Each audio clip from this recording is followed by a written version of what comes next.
Thank you. First, let me say that National Signing Day is a special day for so many young people across the country, and I want to congratulate everybody. It's a dream to get to go to the university of your choice and have somebody pay for it.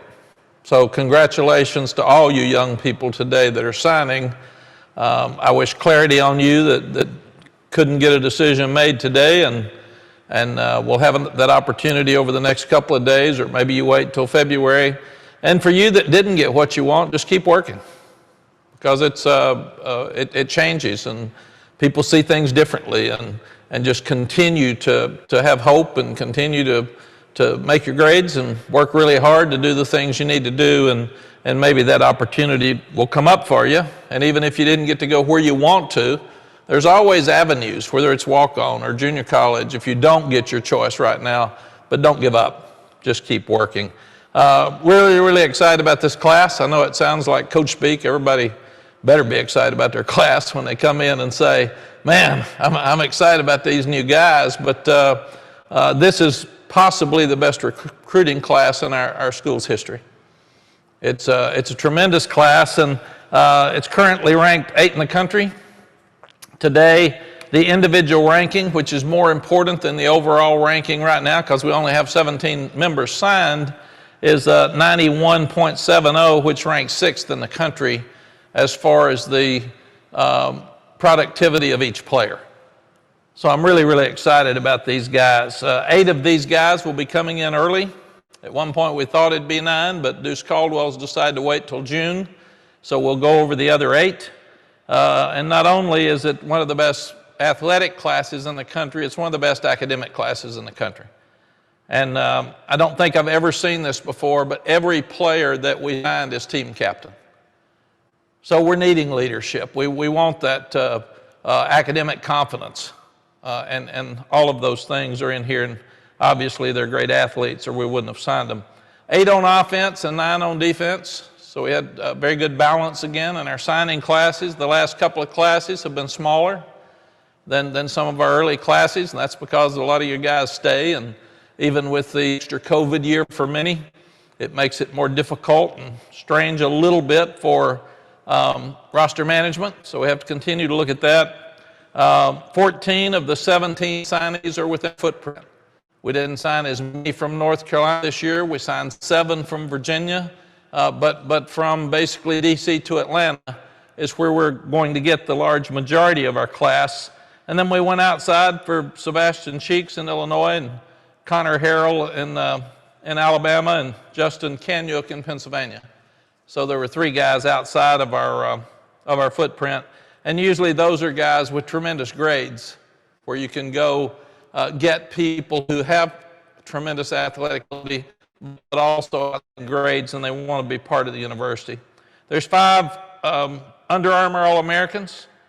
There's 2 All-American Bowl participants, 3 State Gatorade Players of the Year, and 15 of the players earned All-State. And as we said, all are team captains, which I've never had that before. And we always want to look at that, and it's always important to us, but this time's the first time I've ever really seen it come through. So very excited about that. What I thought we would do is I'll talk about each player. We'll actually go through and watch video, and then I'll answer your questions again. The first one we'll talk about is Marcus Allen. He's a defensive back from Marietta, Georgia. He's at Walston High School. He took his team to the semifinals. He's a two-way player. He'll play defensive back for us. He'll play corner. He's a 3-time All-State performer. He served as the youth chair for Cobb County Commissioner Jerica Richards. He's a member of their leadership council, and his father Derek was actually a captain of the West Point basketball team. So what we're going to do is talk about them, and then we'll watch them, and then we'll come back and talk about them afterwards. So you see Marcus is 6'2", 175 pounds. He's got length, and that's something we really like.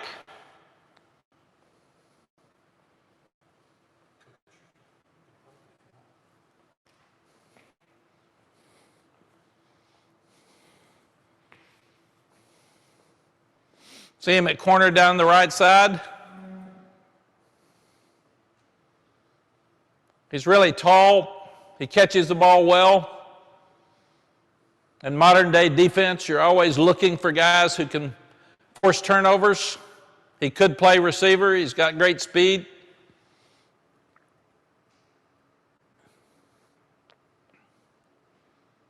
His brother is a corner at Georgia Tech. But we really like his height and his long arm. And a lot of the guys we're looking at today are two-way players. We've always said the more places you can play, the better chance you have to be successful. Because if it doesn't work for one position, you got a chance to play others. He's a good tackler in space.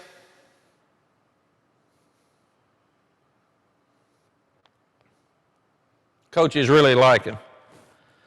Secondly, Beau Atkinson. Beau is an outside linebacker. He's 6'6", 240. He's at Leesville Rhodes High School. They were 13-1. He was a two-time captain. He's an early enrollee, two-time All-State, two-time Conference Defensive Player of the Year. He's in the Carolina Shrine game. He had 22 sacks, 53.5 tackles for loss during his career. He's a 4-year A honor roll student. He also played lacrosse, was really good at it. His mom, Erica, was a volleyball player at Connecticut. His dad, Chris, was a football player at Connecticut. Once again, he's 6'6", 240, so we like his length. He's very, very aggressive. We're working really, really hard. We've got to get more tackles for the loss. We've got to get more pressure on the quarterback, and a big guy like this, the run can do that. We always talk to opposing high school coaches, and all the high school coaches talked about how aggressive he was, how quick he is, and how he can dominate the line of scrimmage.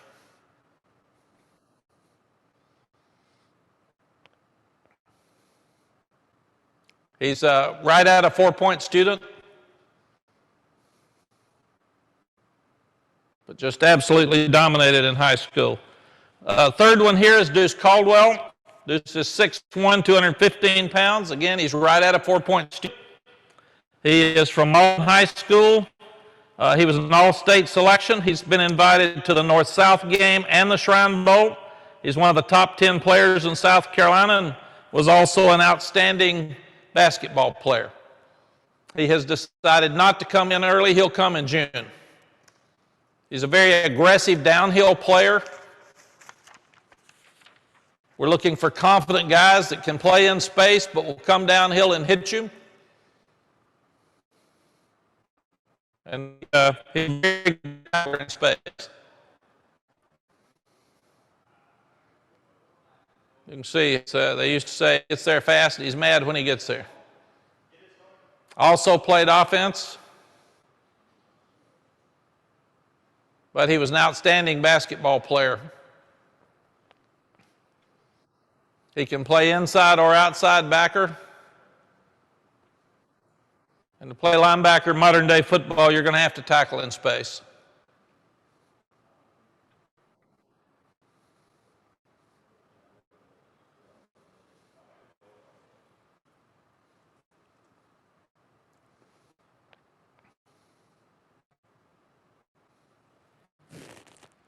Now you've got Tayon Chapman. His name's Doc. He's 5'10", 175 pounds. He's from Virginia Beach. He was at Princess Anne, and he transferred to Lansdowne. He's Under Armour All-American, two-time captain, two-time All-Tidewater.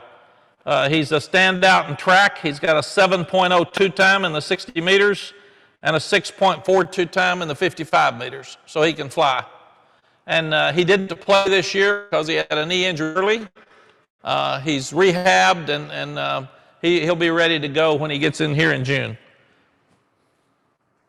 He'll be a slot receiver for us. He has tremendous speed. He's played slot, but he's also played running back, and you can see he's dynamic with the ball in his hands.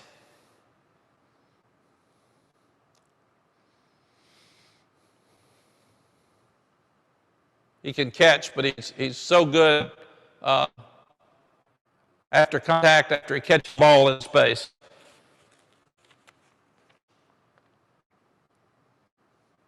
Did some running back.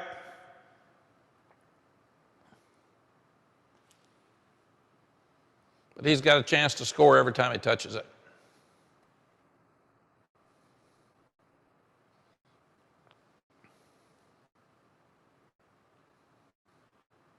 And obviously, he'll be playing the Josh Day position.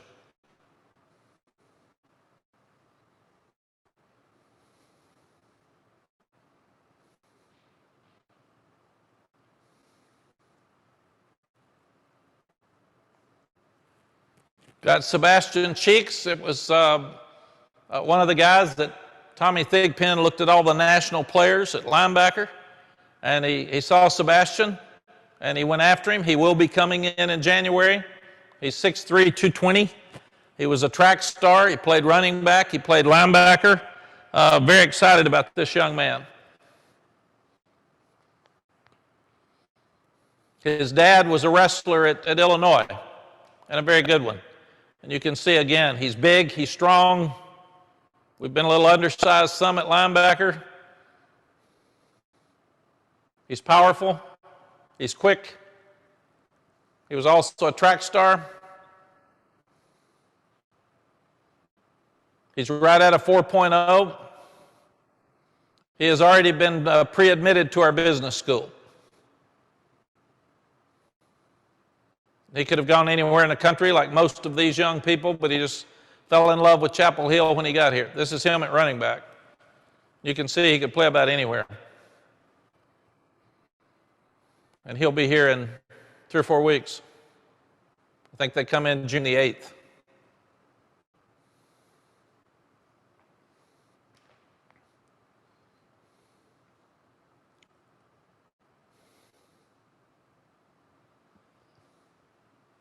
He loves the business school, and he and Coach Thigpen have a great relationship.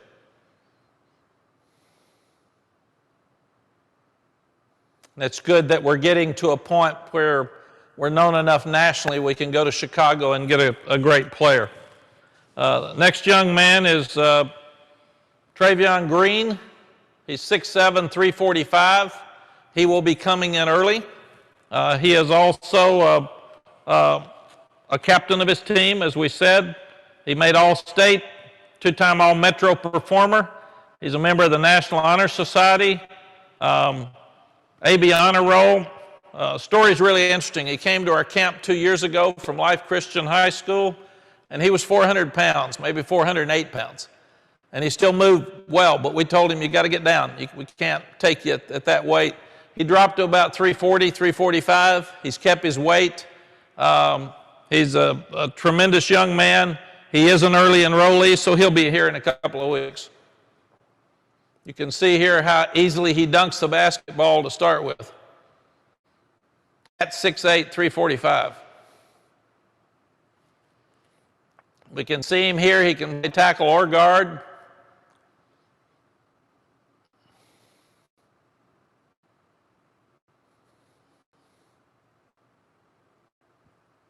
He's got a lot of power.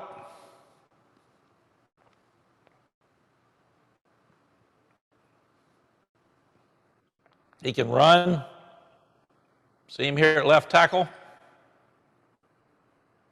So it'll be fun to watch him in spring practice.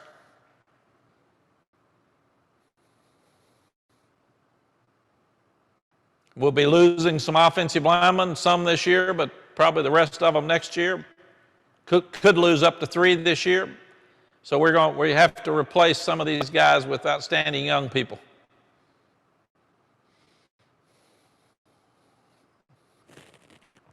Andre Greene, one of the top receivers in the country. He will not be coming in early.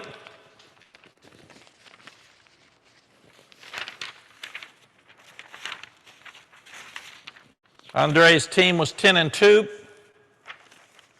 He's an Under Armour All-American, 2-time team captain.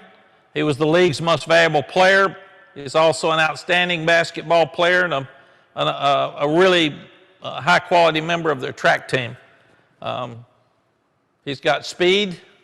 He's got length, and some of these catches are just phenomenal.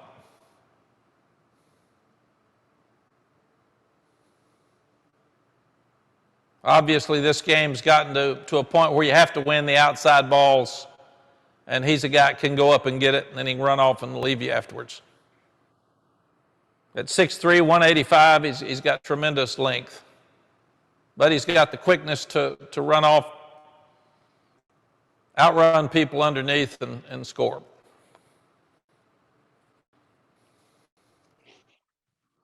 He's a young man. His mom went to North Carolina Central.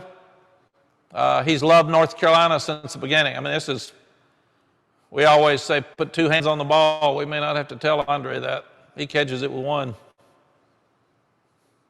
One of the more highly recruited receivers in the country, and he's loved North Carolina since he was a little bitty kid.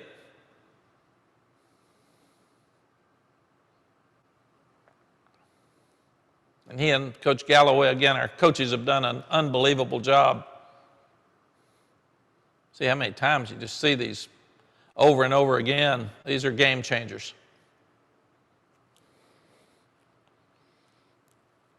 Start looking at Omari Hampton. He's 6'1", 220 from Cleveland. North Carolina's Gatorade Player of the Year. Charlotte Observer's Mr. Football, two-time All-State, two-time Academic All-Conference. He's played basketball and he runs track. Will be a member of the All-American game. He is not coming in early, but he's got the big body at 220. Like we saw Javonte just run over people here.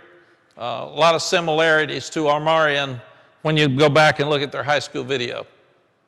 He just ran through people.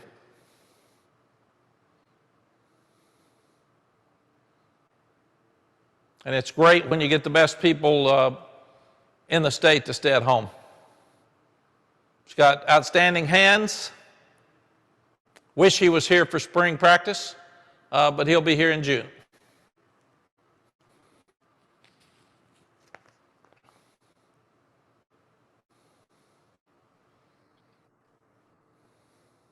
He just moves piles. Game changer in short yardage that we need.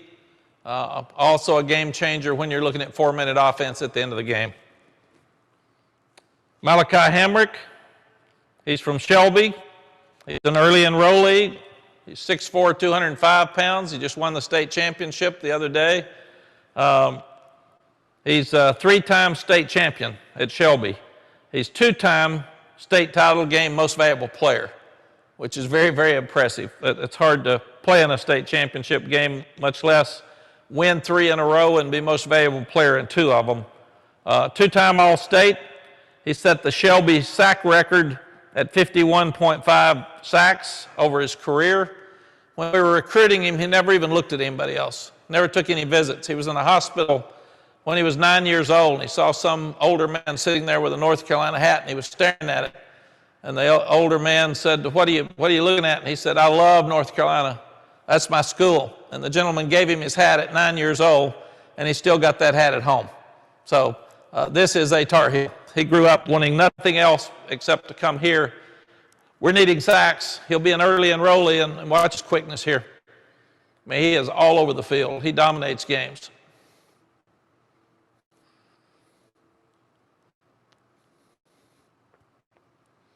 He can play inside or outside backer. He has tremendous quickness and speed.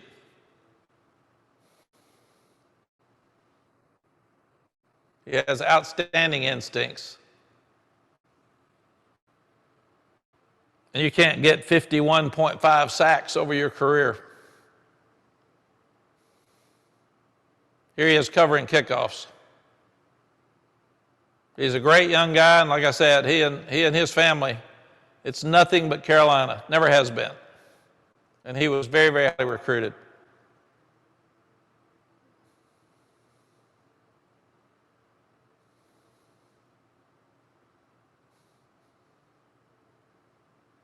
But he gets from here to there very quickly. Will Hardy's a young man from Atlanta that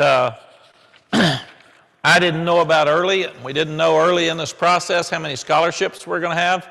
because of the COVID scholarship situation, and we thought at one point we might have 4. We kept waiting on the NCAA to help us and tell us with what we had, and nobody would ever tell us. So we had to wait. And this young man committed to Virginia, and then when they had their change, we had recruited him for about 6 months. And he's a special young man. I think he's really a good player. He's a 4.5 grade point, very, very high test score. He's from Lawrenceville, Georgia, Greater Atlanta Christian, 2-time All-State. He led Georgia in interceptions as a senior with 8. He was the Region 5A Defensive Player of the Year, another team captain. He was All-State defensive back in all classifications in Georgia. He's All-State and All-Region at wide receiver. He's coached by his dad, Tim, who's from Hickory. And Tim was an All-American quarterback at Wheaton College. So, in fact, Dad and Hoots in our basketball program went to school together. So there are a lot of North Carolina ties here, and it ended up working out really, really well for us. And he is a great get in the last week here in recruiting. And you can see he's big, he's fast. He plays wide receiver, so he can catch, he can run. I think he's going to be really good. We're planning on him playing safety for us. He's 6'2", he's 190.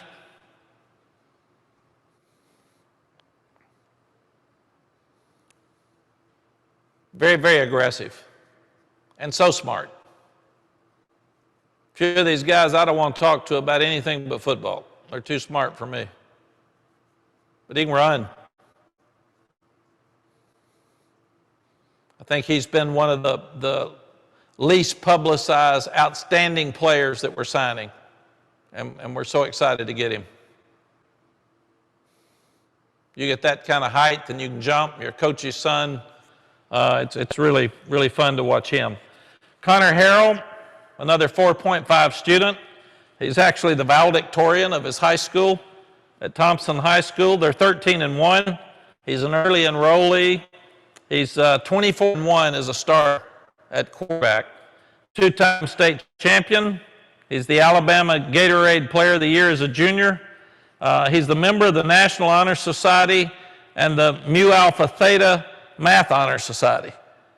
So this guy's real, real smart. He's got a brother that played at Delta State and another brother that played at UAB. So it's an athletic family. 6'1", 90. We think he's really good. We're lucky to get him. He's very accurate, and he can run. Obviously very smart. He played the last 3 games here with a broken thumb on his throwing hand, so he actually played with a cast on. But he can throw it on the move, and he's very, very accurate. You see here, he's so quick. And he can run. He's an early enrollee, so he'll be here in a month. I can't wait to watch him this spring.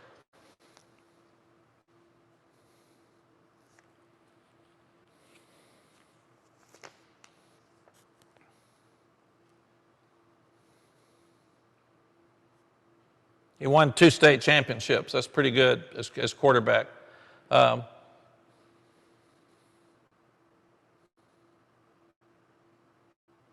Tayon Holloway, he's 6'1", 170 from Green Run High School at Virginia Beach. He's a very talented 2-way player. He'll play defensive back for us, but you'll see in this video he could play wide receiver. So it gives us a lot of flexibility with new roster management issues and with all the transfer portal stuff. You got to cross-train a lot of people, and you've got to evaluate better than ever before. And then at the same time, you're going to have to develop. You've got to develop players because you can't have somebody on your team that's not ready to play with all the changes and the people leaving. So 6'1", got length again, 170. He's a return guy as well. He's got tremendous speed, all-district player on both sides of the ball, district player of the year, and also all-state. His family is actually from Kinston, North Carolina. But he's fast and aggressive. He's another one. Chapman didn't want to visit anybody but here. He committed to us really early.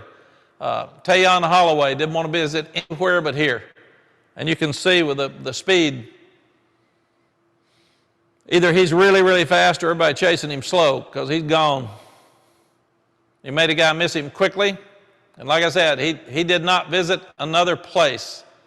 So the Malachi Hamricks and the Doc Chapmans and Tayon Holloways wanted to come here. He's really good in space. So he will be a returner for us even though he's a long corner.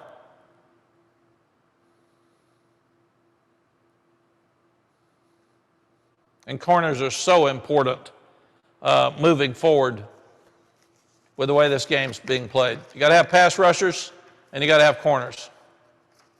Again, he's tall, he can catch. Modern day, you need corners that can catch.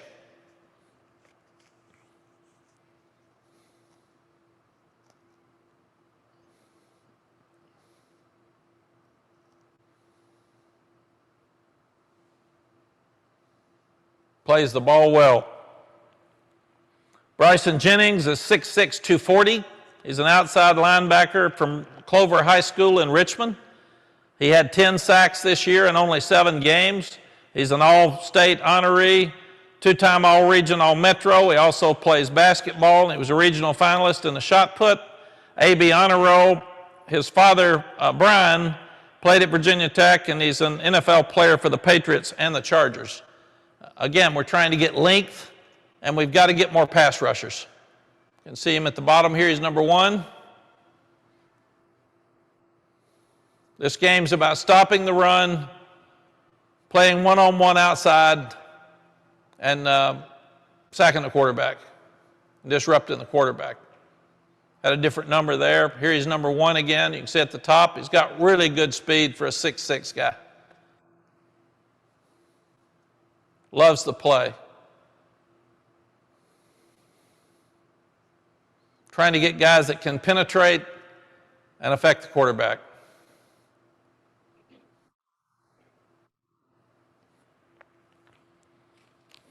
Here you've got Justin Kanyuk. He actually came down when the NCAA allowed us to start working out players. He had a one-on-one workout with Coach Searles. He's 6'6", 315. He's at Lehigh Valley, Pennsylvania, Bethlehem Catholic High School, 2-time All-State, first team Eastern Pennsylvania. He's not only the team captain, but the academic player of the year. He's a member of the National Honor Society and High School Honor Roll, and he's a 2-year basketball player and 3-year baseball player.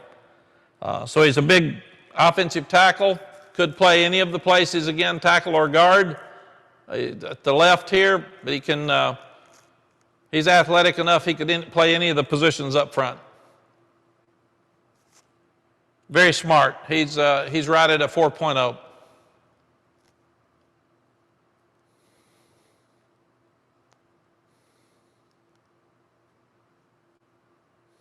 His coaches rave about him.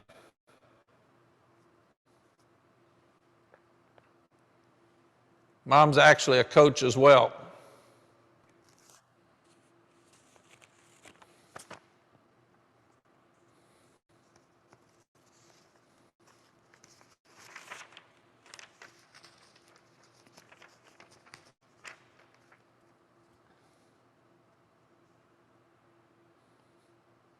He will not be here early.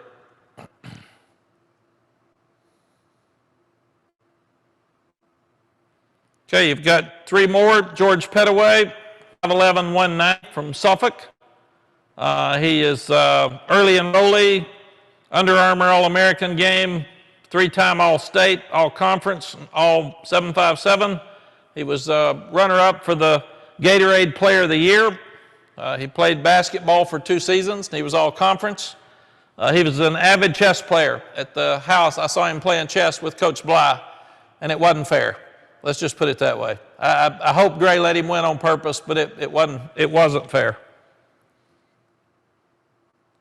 He's got outstanding vision and then speed. He can cut on a dime. very powerful. He's a guy who loves to work out. Every time I've talked to him, he's either working out, going from working out, or headed to. Scored 6 touchdowns in one game against a team in the COVID spring, and then played them again after that, and he scored 6 again. He can also catch the ball out of the backfield. He's got power. He's got vision. He's got speed. It'll be fun to watch him this spring.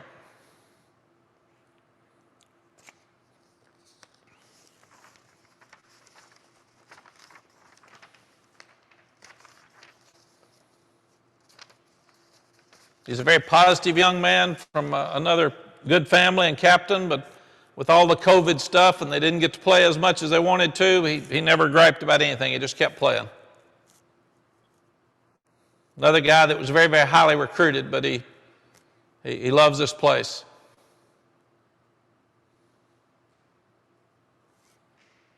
Then you've got Zach Rice. These next 2 guys are 2 of the most highly recruited players we've ever recruited. These are 2 of the best in the country at their positions. Zach's number 9 in the country as an offensive tackle. He's 6'6", 300. He's from Lynchburg, Virginia, Liberty Christian Academy. They played for the state championship on Saturday. He's a 4-year starter. He played both ways. He also played basketball for 3 years. He's an early enrollee. He's an Under Armour All-American. He's the Virginia Gatorade Player of the Year. He posted 219 pancake blocks as a senior. That's 15.6 per game. He didn't allow a sack over the last 2 years. And he's really got a heavy focus on community service. He won the Titan Trophy, which is the area's outstanding football player who displays character and leadership. And his wonderful mom played basketball at Liberty. And he will be here as an early enrollee. He's a big, powerful guy, and he's very aggressive as a player. Loves to play football. He and Coach Searles would talk every Saturday and every Sunday about his pancakes. He took tremendous pride in how many people he knocked down, and he knocked a bunch of them down.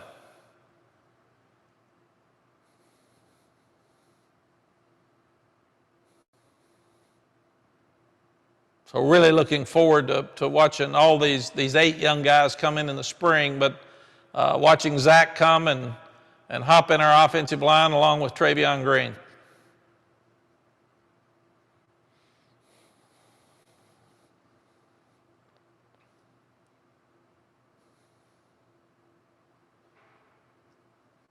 Another guy, Zach, obviously recruited by everybody in the country.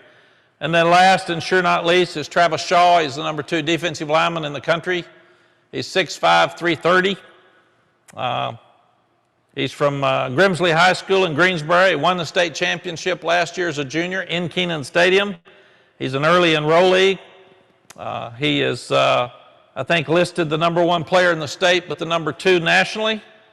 He's in the Under Armour All-American game.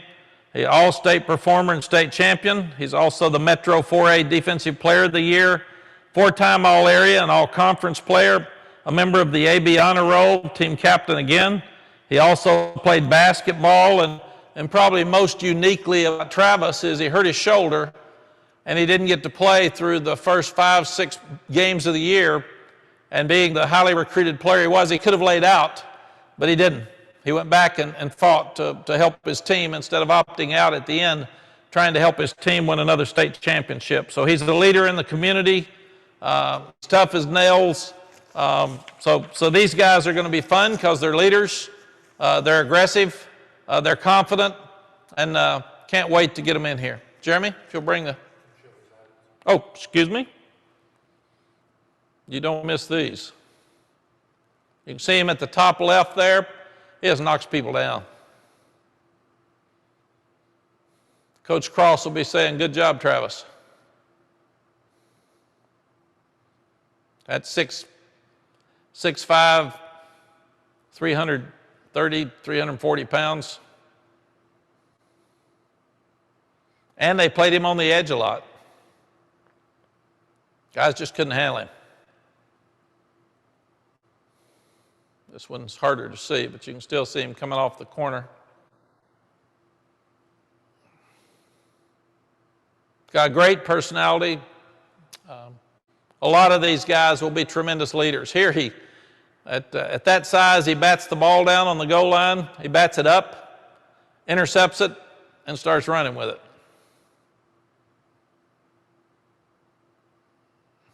These guys just couldn't block him.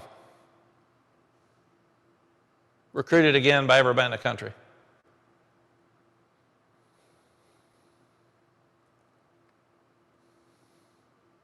Once again, he just runs over the guys.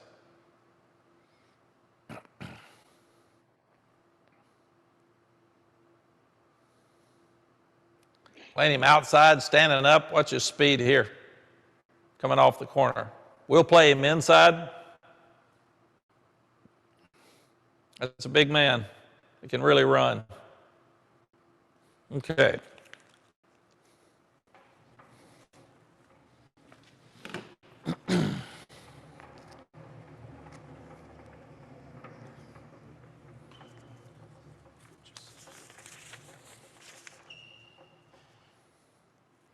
Got it? The other thing, we said there's 8 that are early enrollees, and I can go back over those if we need to. Also, uniquely, the NCAA has said if these guys can finish their high school in time, they can come and work out in the bowl game. Now, they have to have 5 days in shorts, so none of them will be able to come and work out in pads. But we may have a few that finish in time.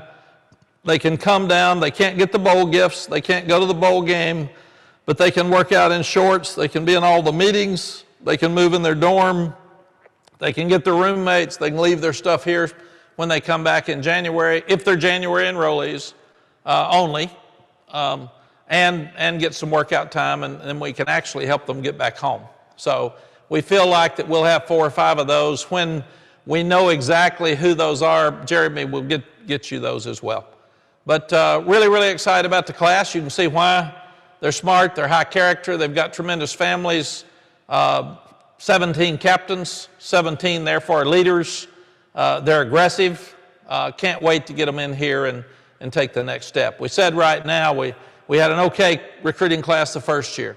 We had a top 12 recruiting class this year. This is going to be a top 10 recruiting class. And the better players you get, the more games you win. And to be an upper-level team like we want to get to, we've got to have the best recruits in the country. And I'm so proud of this staff that that's what they've done. They fought odds. We didn't have the year we wanted, and still we weren't sitting around last night worried about flips, worried about guys backing out on us. These are very high-character families and high-character people. And I didn't even get a call last night. I got nervous because it's too quiet, because they all actually did what they told us they were going to do. So, Mark, questions from anybody? Thanks, Coach. We got them lined up here so far. We will begin with Andrew Jones. Go ahead, Andrew. Hey, Coach, you just kind of hit on it here a second ago. A lot of people, when they look at the program, they see the results on the field and some of the inconsistency, and they kind of weigh heavily on that. But how much does this class and the fact that these kids did stay solid with their commitments through a challenging year, what does that say about the vision of the program that you've sold and some of the evidence that they can see maybe behind the scenes about where the program is headed? And it says everything. These young guys can see where we're headed. And I think it's such a tribute to our players on our current team. It tells you that they have convinced these young people that they love it here. It's a tremendous place to go to school, and we're about to be really good. And what we've got, and I said it in the last press conference, we're getting really good players that aren't a great team yet. And when we lost those 5 guys last year, those were superstars, and they're all playing. So we lost the core of our team other than Sam, and now we've got to rebuild that and move back up. So we went from the worst team in the league to upper level team in the league, a lot because of those 5 guys. We lose them. We're back to middle of the league. We're bringing in great players, and now we've got to go back to the upper level of the league to get where we want to go. And staying on that, what does it say with respect to Andre Green and Zach both committing in November, so long after? You guys have been in this season and had some ups and downs. What does that kind of tell you about the pitch that you guys are giving them and the fact that they see it as well? Yeah, Andrew, we've been recruiting these young people for 2 years. So you get relationships, and recruiting is all about relationships. And you talk to them all week. I mean, you talk to them, some coaches, when you have unlimited calls, will talk to these guys every night. And you get some guys that just fall in love with the assistant coach. They obviously have to like the program from afar, the university from afar. They wouldn't come and look. Again, Andre Greene, from being a little kid, he wanted to be here.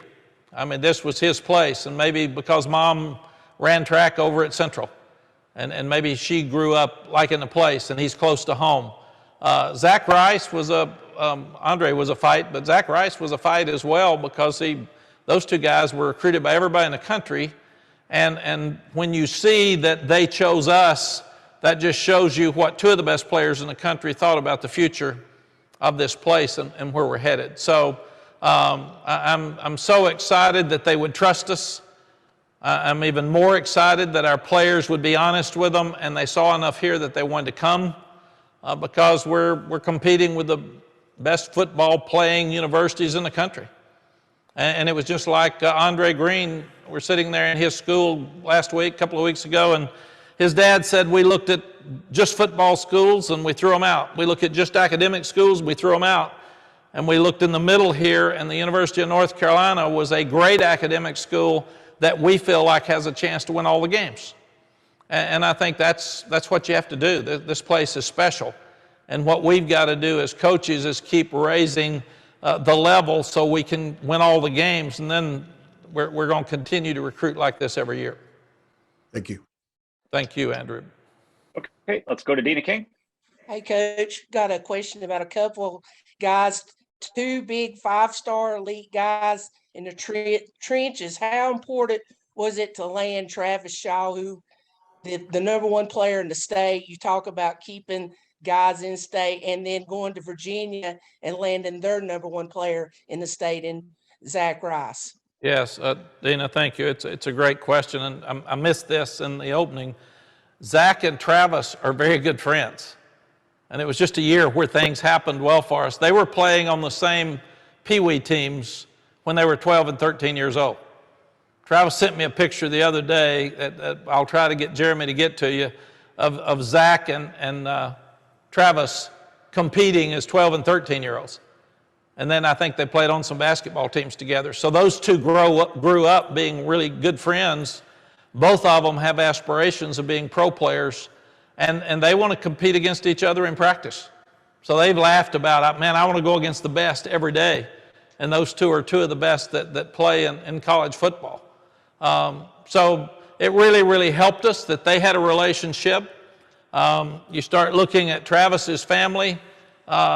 He's got, I was at the house the other day, and there's about 40 people there, 30 or 40 people. He got a tremendous family around him, and they didn't want him to go far. They want to see him play.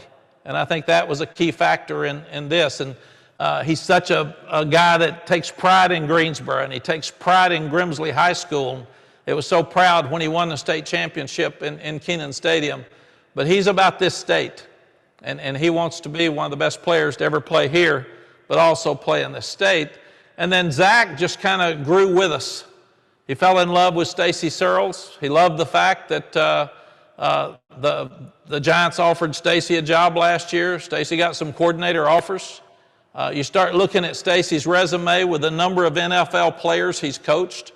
And any young lineman that comes in here, they're going to come in here thinking that they've got a chance to play in the NFL because they have an NFL-type coach. And I love the parents. I love the families. I fell in love with them as a group. They're fun. We were very, very direct and honest with all of them, and they wanted a lot like Andre Greene wanted. They wanted a great academic school with a chance to win all the games. And we've got the great academic program. We're showing signs that we can win all the games. Now we've got to take the next step and start doing that. Thank you, and congratulations on your class. Thank you, Dana. Greg Burns, go ahead. Hey, Mack, dating back to your first stint here in Chapel Hill, you've really placed an emphasis on in-state everything, whether it be recruiting or on the field in the falls. In this class, though, you signed about twice as many kids from Virginia as North Carolina. What was the key for your staff to be able to go into Virginia and sign so many of their best players? Greg, it was an interesting year anyway with COVID, or year and a half for all of us. So there's probably some guys that all of us in college football missed this year because we didn't get to go watch them practice. We didn't get to have them in camps as easily. And the other thing is none of us knew in the spring how many scholarships we're going to have. And then the transfer portal, some people would rather take an older corner than take a high school guy, especially coaches that feel like they're in trouble and they need to win quicker. So this whole year and a half process with transfer portal and COVID kind of changed everything. So we didn't get out as much in our state. But we're fortunate that when North Carolina's been good, they've always had great players from the state of Virginia. Always. And that's an area that we know we've got to continue to recruit. There's no doubt that Jay Bateman being from Richmond helps us. Corey Holliday is from Richmond. Dwight Hollier's from Hampton. Dre Bly's from 757. So we've got a lot of presence. I'm probably losing somebody, Jeremy, without thinking about it much. But we've got a tremendous presence in that state anyway, and it's an easy drive. Our fans have helped. It's a fun game day. So I just feel like, Greg, that's going to be our footprint. We're going to be Virginia and North Carolina. And like last year, it was nearly all North Carolina. And then you get one from South Carolina and a couple from Georgia, but that's who we are. And then this year we had to go find another linebacker, so we actually went to Chicago and went to South Carolina to find the two linebackers. But what we want to do is sign our classes from that footprint. And then we will go outside, but there's going to have to be a really good reason to go outside. It needs to be a great player, and it also needs to be a person with outstanding academics. Thank you. Thank you. Go ahead. Next question. Hey, Coach. You've touched on this a little bit, but going in and getting Zach Rice, Travis Shaw, George Pettaway, Andre Green, some of these the high-end, top of your class guys, and beating out some of the big national programs. What does that kind of say about that? And what do you think about what you did to get those guys to commit to your school over some of the Georgia, Alabama, Clemson's? Ross, I think it's another great question because people look at the top 10 in recruiting and they wonder why we're in there with a 6'6" team. And number one, I'm so proud of this staff. We hired a staff that really fits this area geographically. You go back and look at the guys, just about every guy on this staff has had lots of years of recruiting our footprint. And that was very, very important to do that. Then you look at, there was a change at Virginia. There was a change at Virginia Tech. There was a change at Miami. There's a change at Duke. And then you start looking at the continuity that we've had, and the high school coaches know our coaches. Coach Fedora told me one of the problems he had is he changed coaches so much that the high school coaches didn't see the same guy walk into school, and they didn't feel close to him. So we've got continuity. The guys have done a tremendous job recruiting. People don't understand. These guys, as I said earlier, have been recruited for 2 years. And that's very, very important. And you also have to be able to dream, and you have to look forward. And young people are seeing that we had a great chance to beat Pittsburgh. They won our league. That's how close we are. We had a great chance to beat NC State. And they've got a tremendous team and had a great year. So everybody can see how close we are. We got much better at the end of the year than we did as we started. So it's here. We've just got to finish. Yeah. And do you think you fulfilled all your positional needs? And kind of, if so, along those same lines, what do you think you really needed positionally in this class that you wanted to fulfill? I know you have 3 edge rushers, 3 offensive linemen. Is there anything else that you really needed and wanted to get? The transfer portal has changed everything, Ross, as far as roster management. When Eugene Asante, who I love, left, 2 weeks ago, now you need another linebacker. And it's at the end of the year and it's the end of recruiting. So you have to look at the transfer portal and you have to look at the potential of another linebacker that's out there that didn't sign today that's going to wait till February. We've got 3 defensive backs that had operations. So we get thin there. You could lose both Storm and Tony next year at corner. So you're thin there. So you constantly look at the possibility of another corner. I love the fact Will Hardy came because we're thin at young safety. And I think that really filled a need that we didn't know for sure we were going to get when we got here. You can't get enough pass rushers. You can't get enough big people.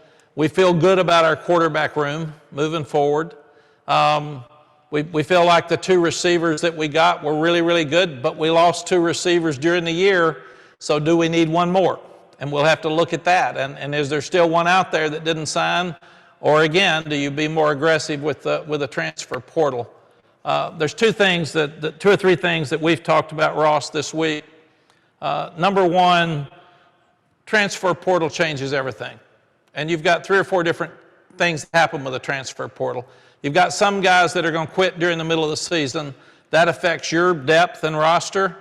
But also, do you look at a young guy that quits on his team at the middle of the season out there?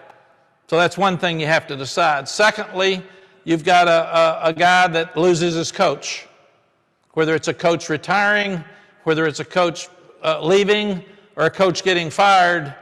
Then those guys are more likely, really good players are more likely to look to leave and look at other programs. So that's something you have to look at, and you've got to save some scholarships now. If you can get a great player that seasons from another team after he goes in the transfer portal, and then you may have some guys that go to the NFL. Like we'll sit here right now and we're waiting to see if Marcus McKeithen will go to the NFL and declare for the draft. We're waiting to see if Easy's going to go declare for the draft or stay. We don't know. We've got no idea as we sit here today whether we're going to have them in a month or not. And we won't know, I think the deadline's January 17th. So roster management is more difficult than ever before with trying to figure out your depth, trying to figure out who's there, who's not. You set on who you want in recruiting, and then you lose 4 guys. And then you've got to go find them somewhere else. So I challenged the staff this morning, you've got to evaluate better than ever before, because you can't make mistakes on your team and then you have some leave and you're sitting there with no depth and you're in bad trouble. And the second thing you got to do is you got to develop better. I ask our coaches, would you put any scholarship player that we have in the game right now? And if not, we're not doing our job, because you should have been developing them. Even though they're maybe a 3rd-team safety, you may have to use him, because you could have somebody leave now at any time. So better evaluation, better development of players, and me doing a great job of trying to stay organized and make sure that I've always got us enough players available to play are probably more challenging now than they've ever been. Thank you, Ross. Okay. Let's go over to CL Brown. Hey, Mack, obviously you've known Dre Bly for close to 30 years now. When you first came back for this second tenure and brought him on staff, did you envision, kind of with his personality and everything, did you envision he could be this kind of recruiter that could have the kind of success he helped you guys have this year? CL, I did, and I wasn't sure that he would be as powerful a presence as he is, but he's done it. He's been there. He's in the Hall of Fame. And he's still young enough. He goes out there and competes with them in practice. And they love him as a person, but every day he coaches, he becomes a better coach on the field. And he's just got an electric personality. Dre can talk to anybody about anything, and it's really translated into being an outstanding recruiter.